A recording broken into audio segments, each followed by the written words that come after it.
Nima masala bo'ldi? Aliment masalasi bo'yicha kelgandik. Ha, aliment masalasimi? Menga qarang singlim. Endi bu ham oyligini ola olmagandir. Vaziyatiga qarab sizlar taxlab beradi shu alimentingizni. Kechirasiz. Men olishim kerak emas. Men bu kishiga berishim kerak aliment. Nima?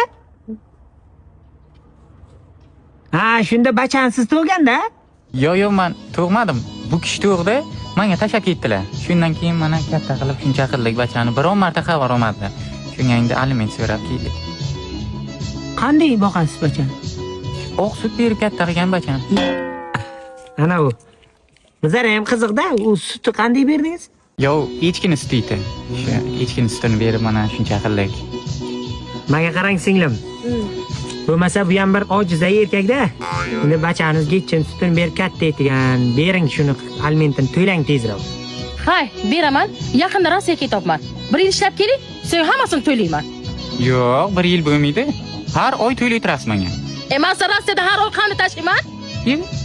Tezpay. Tezpay? Havo, tezpay. Tezpaydan Rossiyadan to'xtab O'zbekistonga bemalol pul yuborsa bo'ladi. Qaymi? Undan tashqari mana uyda gaz yog'ozi, to'kam o'chgan. Soliqdan ham qarz bor. Shularni ham to'laysiz. Tezpaydan to'lasa bo'ladi. Qaymi? Ha, ana shuni aytmoqchi edim. To'g'risi bizning xotinam Rossiyada. U ham shu tezpaydan tashlaydi menga.